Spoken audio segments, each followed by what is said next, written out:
Good morning, everybody. Welcome.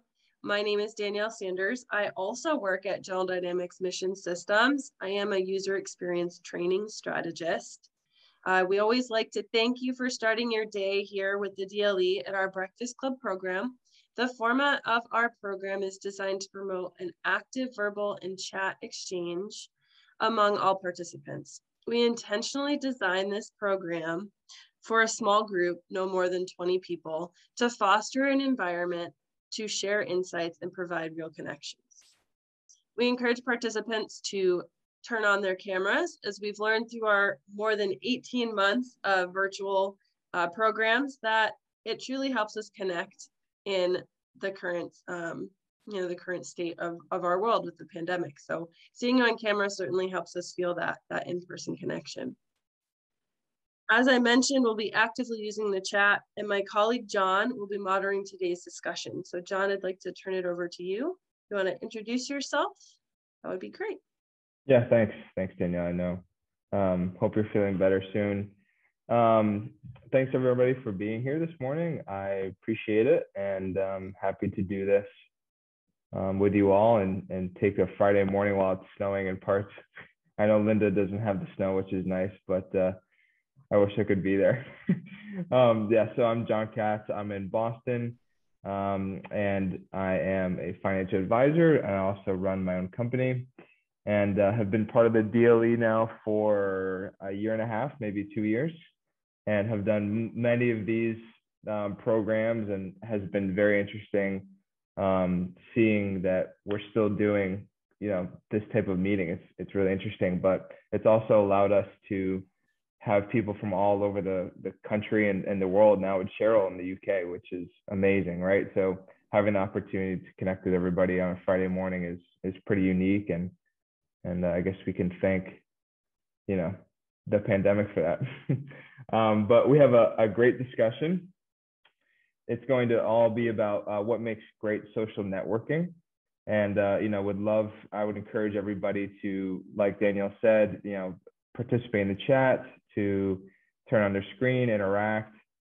And, when you're not talking, just mute yourself. And if you want to use the chat feature, just state your name and company. And actually, if you want to do that now, I would love for you to just put your name in the chat, and then what you do and your title and what company you work for. And that'd be great. So I wanted to open up today with our 10-second poll, which is the number of friends or followers that you have on social networks important to you. And 69%, the overwhelming majority, 70% basically said no. 20% of you said yes, and 11% said not involved. So the 11% is interesting for sure. But for the people who said yes, I was curious, what makes those followers important to you? Is it because you like to keep a close-knit circle, or how do you usually go about using social media in that regard to social network? For me personally, it would come down, this question would have to be about specific social medias. So Facebook, I honestly really don't care about, but when it comes to LinkedIn, I do care a lot about, especially as an engineer. It's a huge networking tool that could lead to future opportunities, but it's also a good way to keep in touch with professional relationships that you meet throughout the year, whether it's in school and see what people are doing in their professional lives now, or as a young adult in the professional field. There are tons and tons of opportunities.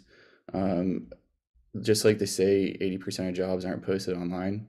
Well, posted to the company's job website. A lot of it comes from networking, and I think LinkedIn's a huge tool. But I think it's also very career specific as well. I was actually having this discussion with my girlfriend last night, and she's a teacher, and the whole teacher community actually isn't really on LinkedIn. And for them, a lot of stuff is just word of mouth, whereas I found it to be contrary for engineering. Yeah, that's really good. I'm unfortunately guilty of just adding everybody on LinkedIn, and because I'm in the sales role, but it can be a great tool to leverage. Does anybody help? Thank you, Dan. Appreciate that. And just before you speak or have a thought, we'd love to just introduce yourself real quick so people can get to know you a little bit more. Yeah, sorry about that. Great. Yeah, no worries. I'm Dan Bailey. I'm with GDMS. out in the Taunton office doing system safety engineering. Amazing. And I love that headset, by the way. That looks super amazing. Thanks. It's my gaming Yeah. headset, but it helps a lot with work. I can hear things very clear. Yeah. Does anybody else have any thoughts on that? I thought it was an interesting poll. I have a thought. I'm Danielle Sanders again from GD. So I don't necessarily care about the followers outside of my circle, kind of like what you mentioned, John, but I do care because all of my family is remote. There's only 3 of us in the state of Massachusetts within a mile radius of one another, and the rest are all out of state. So we use our social media really to just connect with family.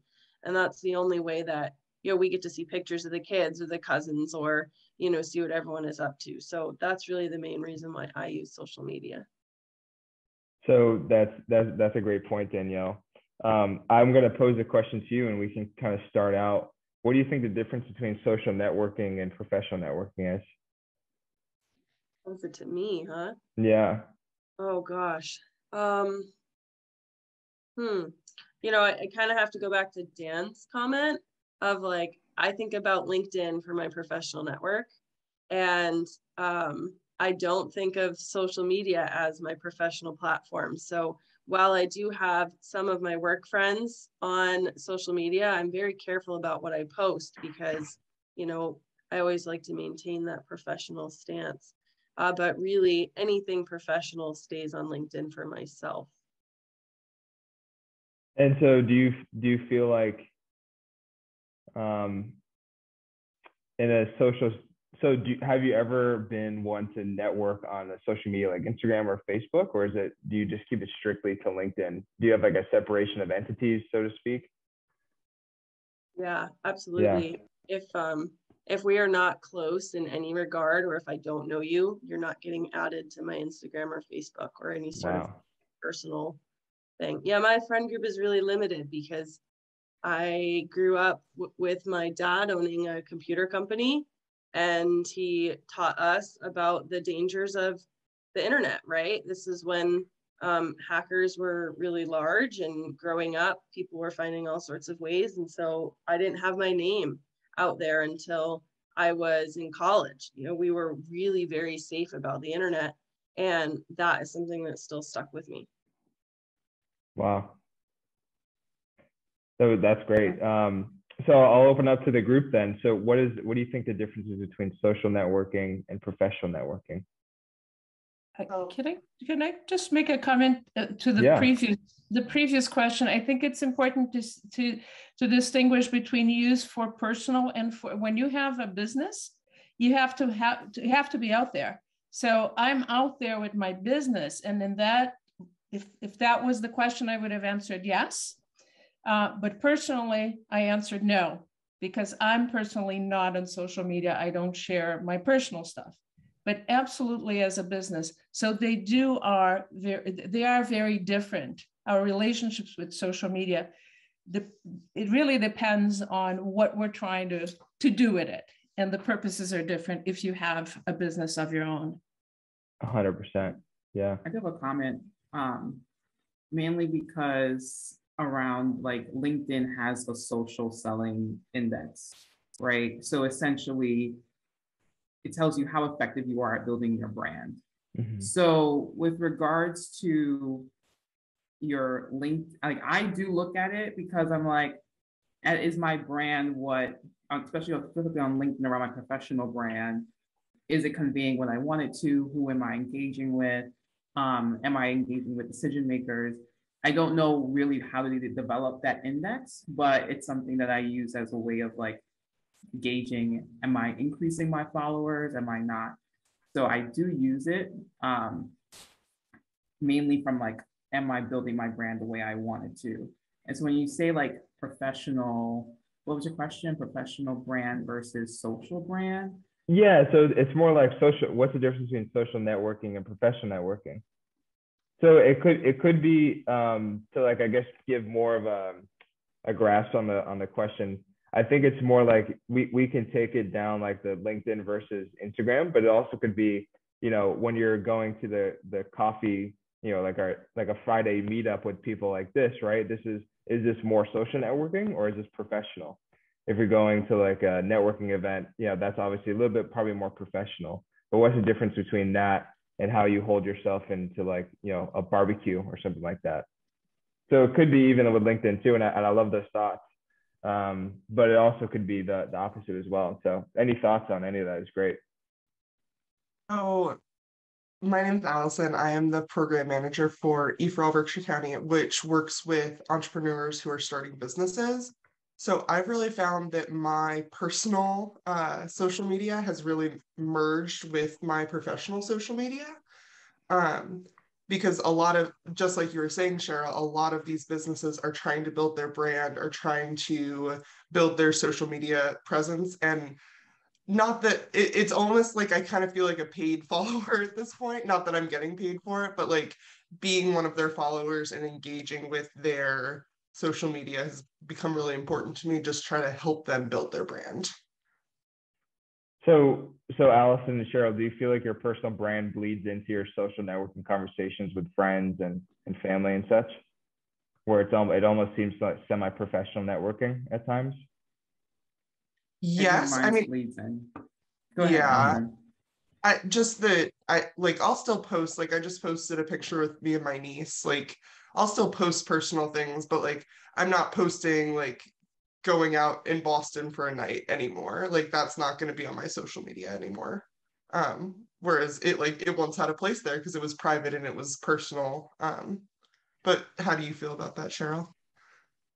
Yeah, I think it definitely bleeds in quite a bit. So like even now when you're developing your brand, you find that like certain platforms are no longer as effective, right? Or it may be more effective than others. So like TikTok, I will use talking about things that I think about professionally, but nothing personal is on TikTok per se. So, and that helps engage and also build your followers on Instagram, who may or may not be on LinkedIn as much. So I do find that it bleeds into it quite a bit with like, how does Cheryl want to be perceived in the world, regardless of like what platform you're using. 100%. Yeah.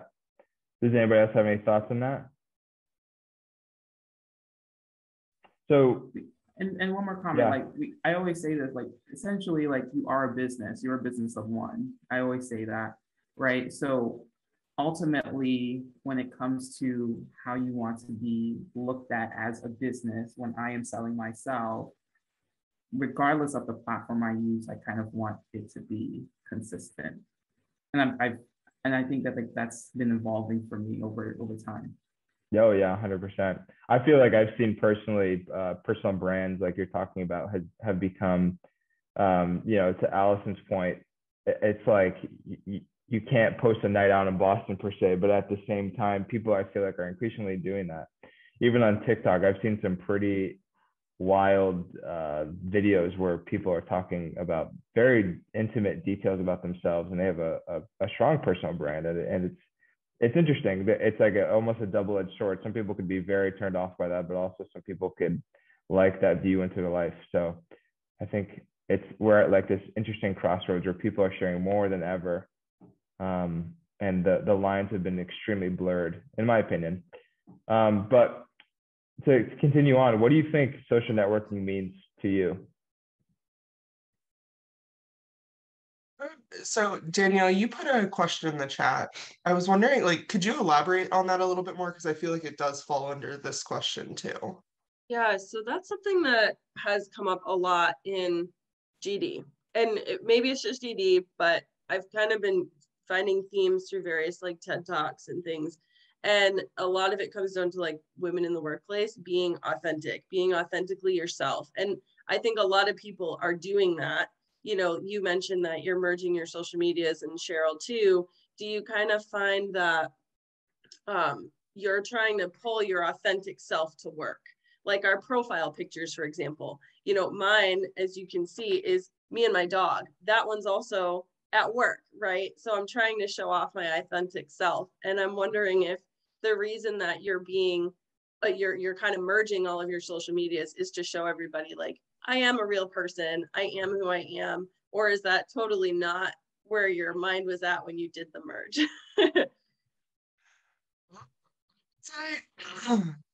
It like I don't think I realized the merge was happening until it happened, and then I was like, oh, this is different now. But I don't think that that's necessarily like changed a lot of what I post. Like I do post my dog. I do post my niece. Like those are the things that I posted before, and those are the things that I'm posting now. So I would say, yeah, I think like it does give a good representation of like me and where I am in my life right now.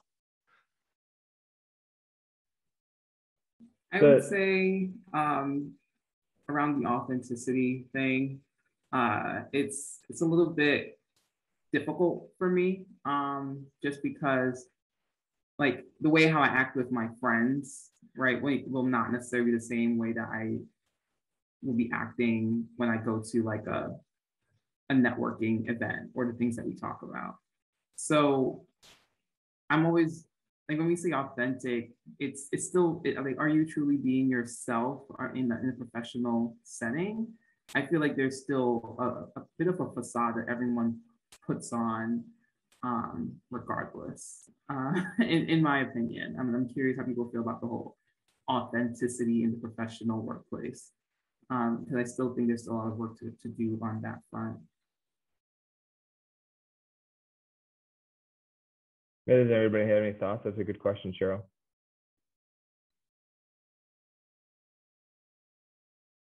I'm also curious about Heather's comment there that she's given up at this point. I think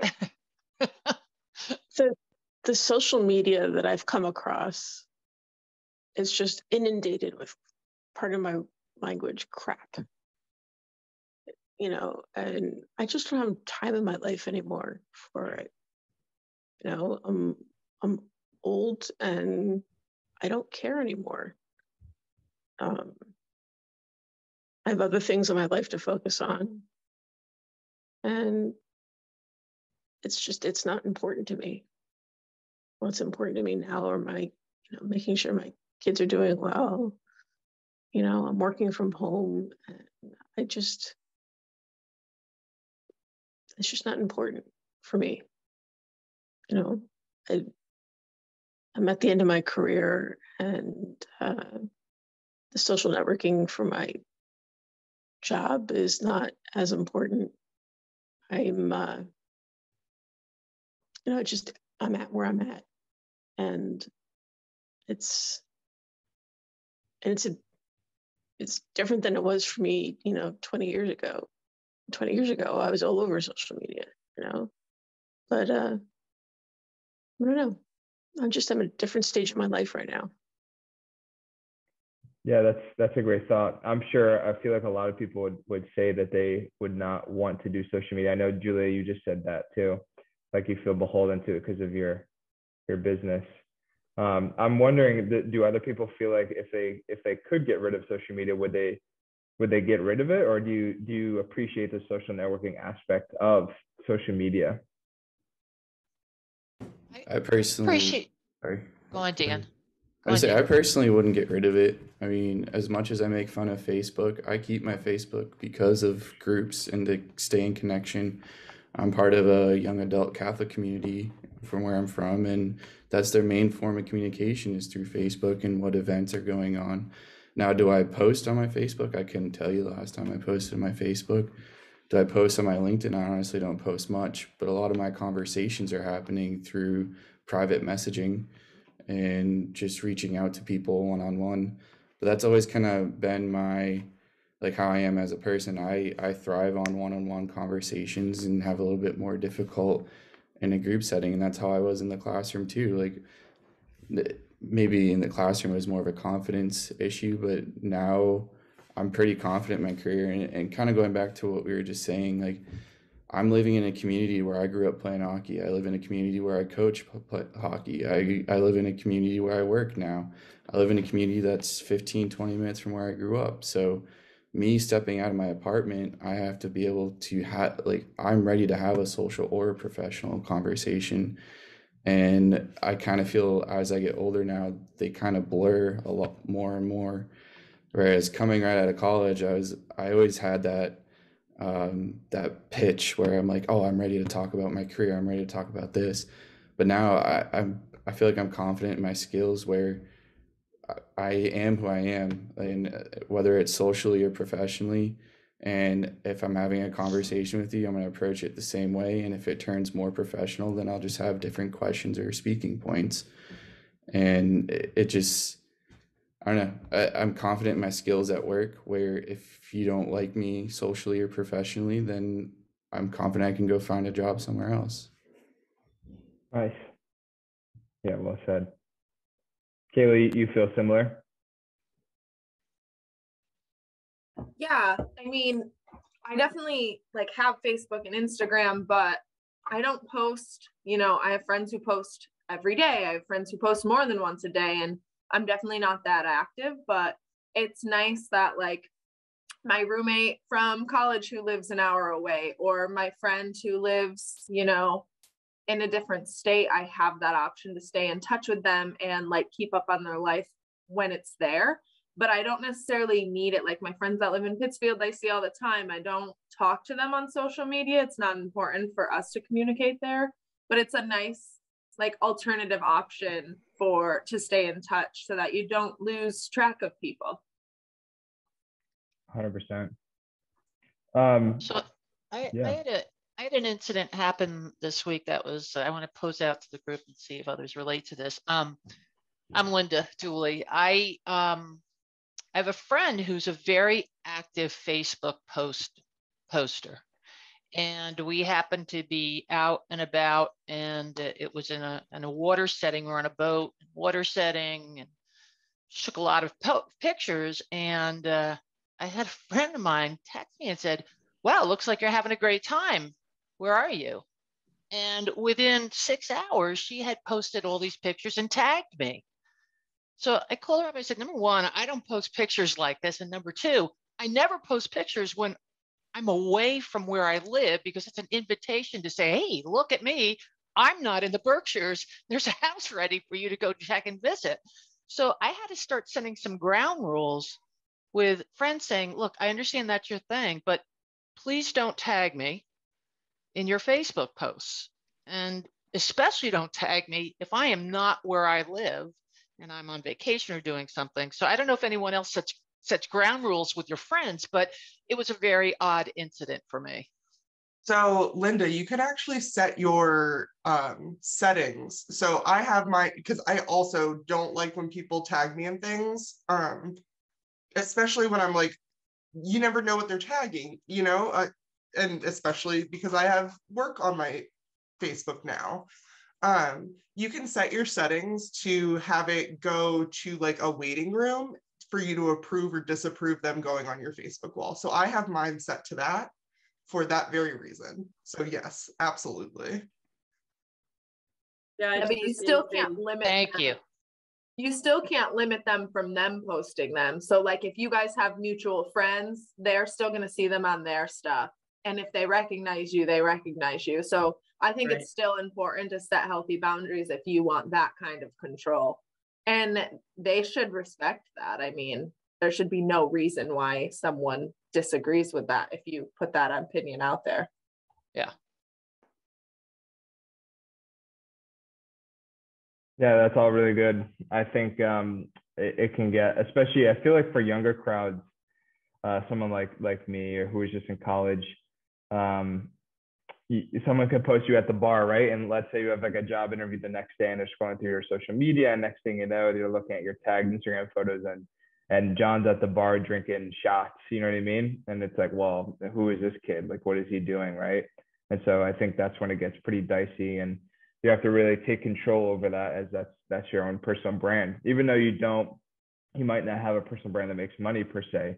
We all have our personal brands in the workplace, how you are with friends, you know, you're kind of the CEO of your own life, and fortunately and unfortunately, I suppose, but it all comes down to social media, and social media is the harbinger of all of those, what people think of you.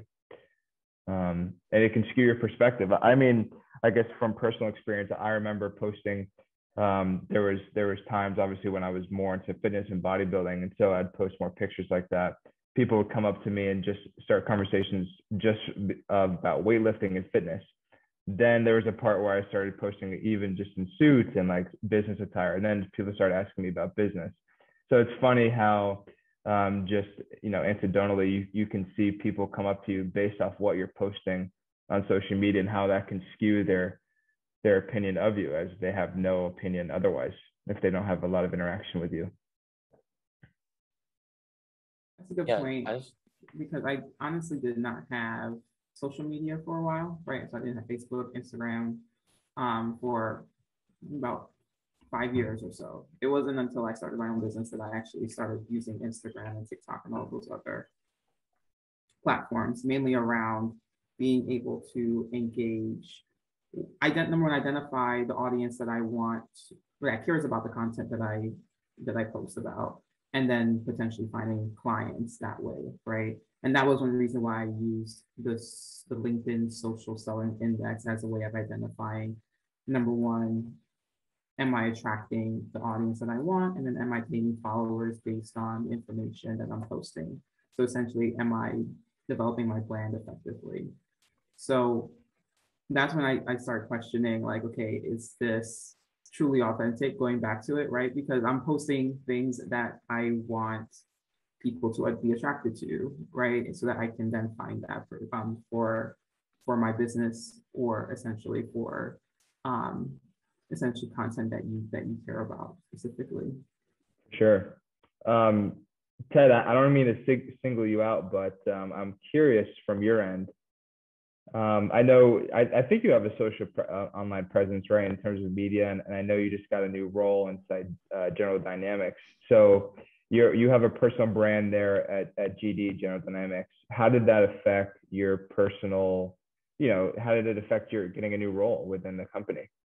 Do you think people had an opinion of you? Were you speaking with people who had no opinion of you? How did you go about it? So okay. So those are some very good questions. Sorry, I peppered you. Okay, it's okay.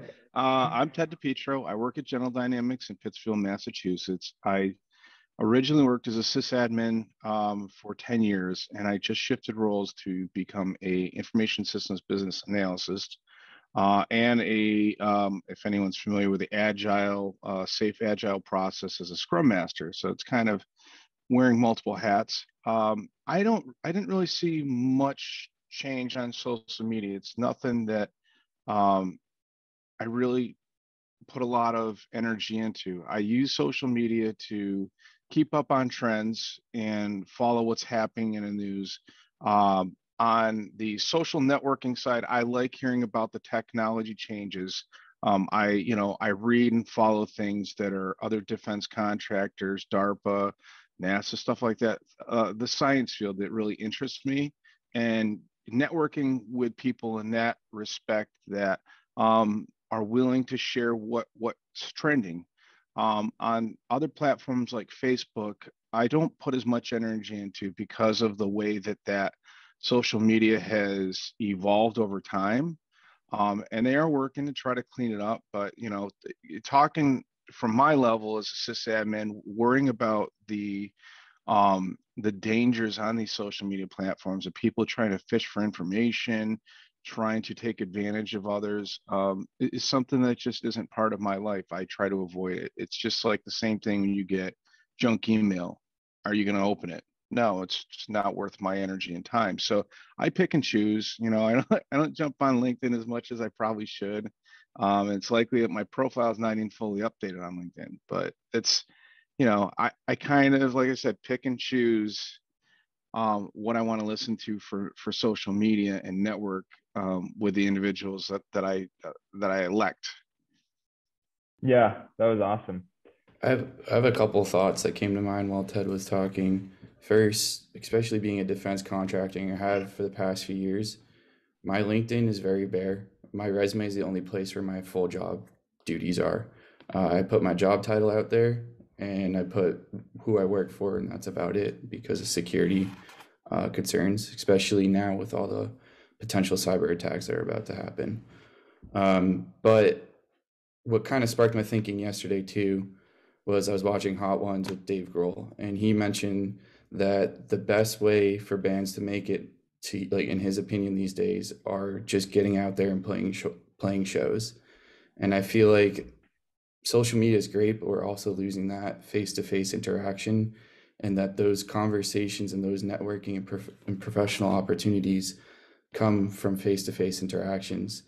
So I took a break from GD for about a year, and I rejoined back in December.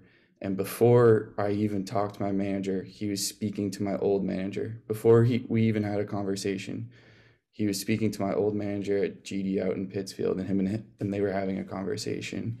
And then him and I had 4 or 5 conversations before there was even a job posting out there. So I feel like a lot of the networking, successful networking, is coming down from face-to-face opportunities. I think a lot of those opportunities have lacked because of the current climate the past couple of years. But I really think, especially as a young adult group, we need to start as individuals trying to be out in public more and having these face-to-face conversations, so that we can be the band that becomes successful in front of people, talking to people. Because the old analogy is the squeaky wheel gets the grease. I really feel like that, I mean, you can go too much, but I really feel like speaking in person holds a lot of weight. Yeah, that's great, Dan. Love that. And you bring up another question, which is, how has COVID affected your social and professional networking? Would love some other people to weigh in, if you can. I think a lot of people's social skills have gotten rusty just from lack of, not talking on the phone as much or not seeing people in person as much. Oh, I should introduce myself. I'm Faith. I am currently unemployed and looking for work, and I live in the Chicagoland area. And I think that part of it can be generational. Maybe some people think, oh, lots of people my age, they don't talk on the phone as much, so I don't need to talk on the phone. Or maybe people think, oh, I'm better at social media and typing out my thoughts than saying them face to face. So I think part of it is situational and also COVID. For sure. Yeah. Can I say something? Yeah, of course, Anthony. You want to introduce yourself? Yeah, I'm Anthony. I live in Pittsfield. Just touching on that, Faith. As I follow a lot of, I'm 18, so I follow a lot of people's accounts that are my age. And I really noticed that it's even with some of my friends, it's weird to have a face-to-face conversation with them due to the events of COVID, where social skills have become rusty, but also due to the fact that I think my generation especially, like, I'll know a couple people that'll have 5 different social media accounts, post a bunch of things on each account, to kind of like paint a portrait of themselves who, like, I don't know them to be. And I won't even talk to them in person. They can have, it's 2 different personalities as I see it. If you like who you are outside of social media and how you act kind of on it. Wow. And so what is your reaction to that, Anthony? How do you feel about that? At first I was upset, but I guess I wasn't. I was upset about that, the fact that I knew them as a different person than they were portraying themselves to be. And initially I thought that was a bad thing, but maybe it's due to the fact that they have like crippling social anxiety or like different things like that. Like, there's a lot of factors that are unaccounted for that, like, I just don't, like, may not understand. So if that's the way that they choose to portray themselves, like, good for them. whether that I understand that or not. Yeah, good points. I have the same experience. So I have a college age child and a middle school age child, and they do the same thing. You know, it was a strange experience having my kids grow up with social media. I mean, when I was growing up, there was no internet, there was no cell phones, you know, there's no home computers. So being of my generation, you know, of, you know, being introduced to home computers when you're in, you know, high school or college, you know, and not really having, you know, any kind of social media really until, you know, you're an adult is very different. And then I know my college age daughter, she has like 6 or 8 different Instagram accounts and Snapchat and, you know, and all these things that I don't understand why. You know, I'm pretty tech savvy. I'm an engineer, but, you know, I don't, you know, the social media piece of it, I don't understand what the need is to have all these different accounts, and why would you post things that, you know, you don't want associated with yourself? What's the point in it? But, you know, that's why me and social media don't get along. But on the other hand, you know, at work, you know, prior to COVID, you know, being a woman in engineering, oh, I'm sorry, I'm Heather. I live in East Greenbush, New York. I work for General Dynamics. Being a woman in engineering and coming up when I did, if you couldn't stand your ground and be forceful, even if it wasn't part of your personality, I was very lucky that it was already part of my personality.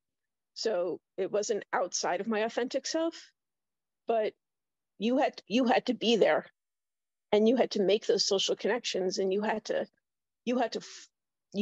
do everything and be strong and be beyond yourself if you wanted to be able to move forward in your career. So wow. Now, you know, now that I'm established and I've been with General Dynamics for 17 years, you know, being my authentic self is not a problem, right? I be who I am, and if people like me, they like me. If they don't, they don't. I know what I'm capable of, and that's why they hired me. So do you feel like social media would have helped you at all when you were in those early stages of your life? No. I got the jobs I got. You know, General Dynamics is the 5th company I've worked for. And I did it the old-fashioned way. I lied on every interview I ever had. Nice. You know, I looked through the newspaper and I found companies that looked interesting to work for, and I studied up on some skills that I thought, you know, would be interesting, or sometimes I already had the skills from a previous job, and when they asked me, do you know how to do this? Should you know how to do that? If I had an inkling, you know, it was all computer programming. It's all just syntax at some point. Yeah. So I said, yeah, I could do that. You know, and I'm a quick study. So I'd get in the door. If I didn't know anything about it, I'd pick it up in a couple weeks, and there you go. Yeah. But I've literally lied awesome. on every job interview I've ever had. Well, it hasn't failed you. It doesn't seem. Nope. And I'll probably never have another job interview, so I'm good. That's like awesome. That's a fair thing to say, though, and I think it's maybe even a little bit easier to do that today when you're like, oh, I don't really know how to do that, but I've applied for this job. Let me just Google it and I'll watch some videos and I'll figure this out. Today, yeah, it's probably even easier to do that today. Yeah, the beauty of YouTube. Yeah, it's the gift of research. I mean, if one of the things in we do a lot of coaching, obviously, in the DLE about branding and also interviewing. And if you're interviewing without the benefit of researching who you're interviewing with, and spending 20 minutes on social media and seeing if you can identify who you're going to be interviewing with and be able to get 3 icebreakers because you saw where they go to college or that they like Dan playing hockey or coaching hockey, and you got some icebreakers. It's such an easy way of moving into an interview and making you feel much more at ease. So, I mean, I find what social media can give you in terms of learning about people and learning about things is extraordinary. But there are the cons that we've been identifying. We try to encourage the good use of it, and also being able to meet people. Right now, I set goals. I want to meet 3 new professional people every week on LinkedIn. And I wanted to meet 3 new professional people who I feel I can learn something from. And I'm not standing in line at Dottie's waiting for coffee, bumping into people like I used to, and having, very amazing outreach without having to put much effort. Now I have to have very intentional outreach and really want to see who can I learn from, who can I grow from. So Linda, COVID has affected you in the fact that you can't just go to Dottie's anymore and bump into random people and start conversations with. Now you've had to go and take it to social media. I mean, I am so much more deliberate with it than pre-COVID. I am so much more attentive to it. I spend 15 minutes a day, at least on LinkedIn. I really don't do that much. I mean, I have a Facebook presence, but it's not where I spend my energy. But yeah, I mean, it has put a routine in it's booked in my schedule. I take a, LinkedIn break, take a look, learn, who can I meet?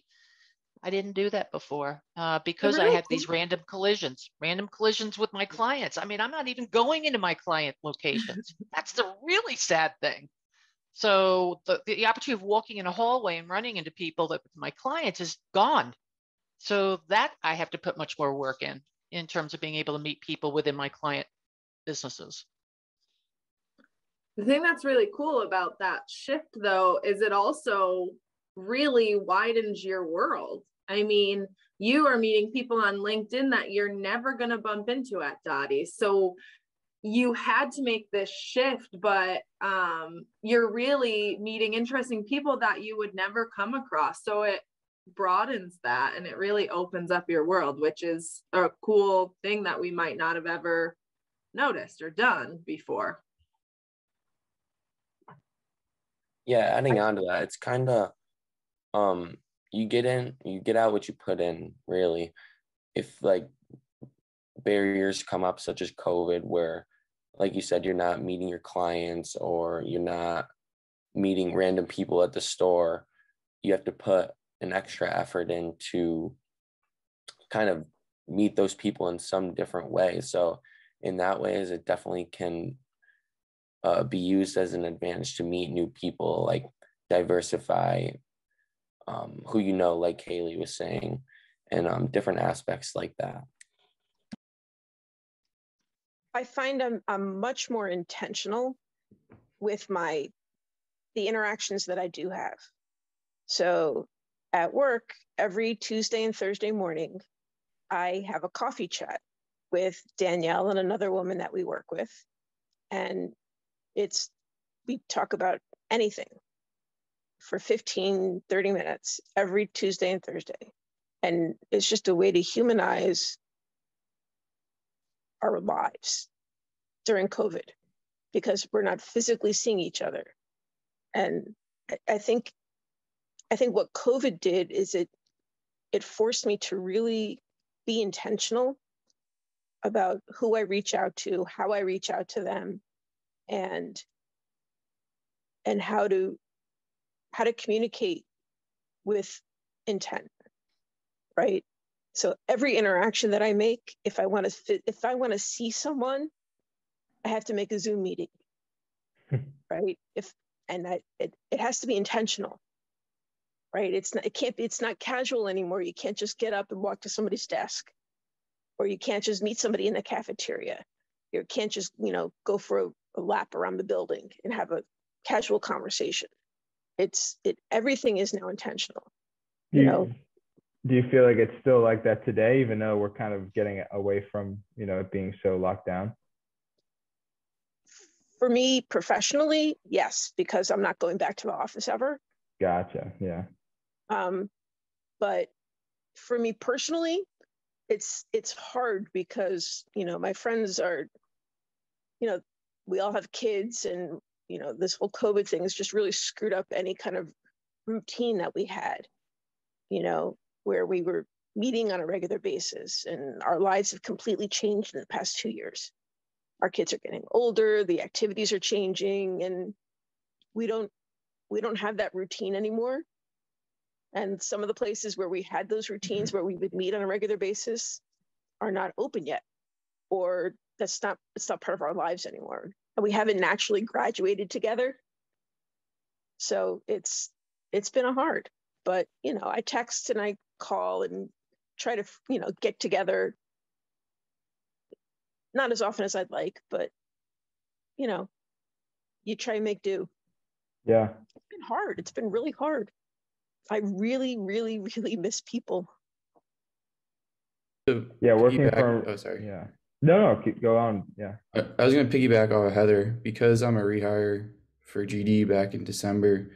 I just spent 3 weeks down in Georgia for a pilot event, fielding some new equipment, and I didn't meet my team until we were all on site in Georgia.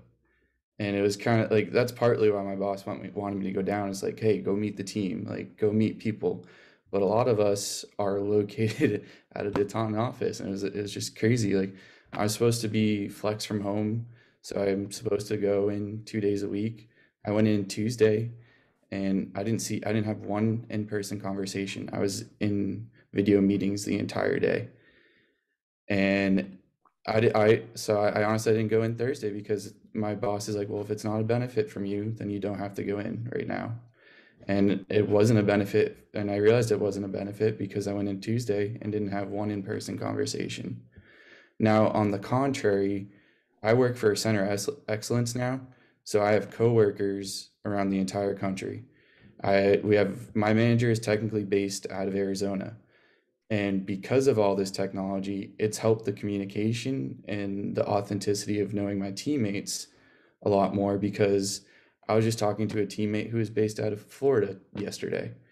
And when normally would just be a phone call, because GD has provided us the tools, it could have turned into a Zoom call with a video message, or it's helped in some ways, but I also feel like it's drawn back in other ways. Like, I want to be on site. I thrive off of human interaction. I thrive off of having in-person conversations.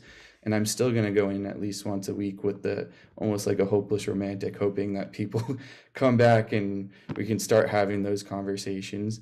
But again, I also don't it's a lot easier to work from home now, just the way everything's set up. And I feel like it's also enabled people to kind of go into like a social turtle, where they want to stay home and not push out of it. I mean, I personally did it a little bit. I ended up moving in with my best friend during COVID. I'm like, all right, I'm sick of this. Don't feel like living alone again. So I called my best friend who I lived with in college, and now him and I are roommates again. I mean, everyone's in a different stage of their life and might not be able to do that, but I made sure I was still somewhat active socially. Yeah. That's great, Dan. Thank you for your thoughts. I appreciate it. Connor, I'm curious, with you being in college, how has it been for you? Like, have you seen, like, how is your college adapting? Is it pretty locked down still? Are you wearing masks all the time? How is it social networking for you? Do you feel like you can talk to people, and how is it? Yeah, I mean, it's definitely interesting because when I was a freshman, obviously that was right before when COVID hit. So compared to now, it's a lot different. And I think coming into college, people were kind of hesitant to interact because I think college is a lot different than high school. It's a lot bigger and a lot less personal. So that was kind of difficult for me, but obviously with the pandemic, things haven't become a lot much better. But I think in terms of social networking, I think there have been some benefits to Zoom, just not having to be physically with people and being able to talk to people that I may not have been able to ever speak with personally. So I think that has been one good thing to come out of it. And I know personally, like speaking with professors now has become a lot easier because they host Zoom hours. And so I don't have to go to the actual physical building to meet with them. So that's been another benefit. But yeah, it's definitely made social networking in college a lot more difficult. Yeah. And would you mind just introducing yourself real quick? I'm Connor Joyce. I'm a student at Syracuse University, and I'm also a DLE intern. Nice. So do you feel like, can you go, and thank you for all you do, by the way. Do you feel like you can go to like the games and stuff like that and like have good interactions with people? Do you feel like you've been able to find different friends outside of like the friend group that you had during freshman year, or how has that been for you? I think definitely sophomore and junior year were tougher because that was when like the pandemic was really on full effect. But I think honestly this past year, like in the fall, things have really started to feel more normal here. Like I know at the games, they require you to have masks and you need proof of testing or vaccination. But I mean, the games are like packed now. It's pretty much like how it was before. So Yeah. It's nice to have that return to normalcy for sure. Yeah. Wow. Well, any closing thoughts from everybody? Thank you, Connor. Appreciate it. I have one. I've been saving this headline. So this is an article, and I mean, I'd really love to address this in a future program. It's a journal article that ran, I think it was a couple of days ago. And it says, we've touched on this. Thanks to remote work, many in Gen Z may never work in an office. Will it matter? That's a really provocative question. I don't know. I mean, you know, I don't know if office mattered a lot to me. What kind of office I eventually could work up to? You know, how big would my office be if I got to be this level of management? Oh God, how many tiles? I remember we go and count ceiling tiles. That was really important. It's not important anymore, which takes facilities out of work.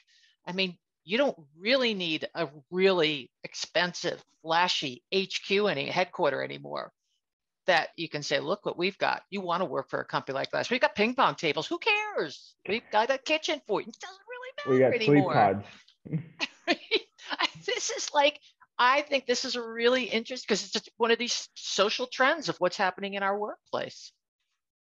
And we've got a great dynamic. Everyone loves the diversity of Anthony, who is a high school senior, you know, up to me, Heather. I think I'm the oldest. I know you said you were old, but Heather, I am the oldest here.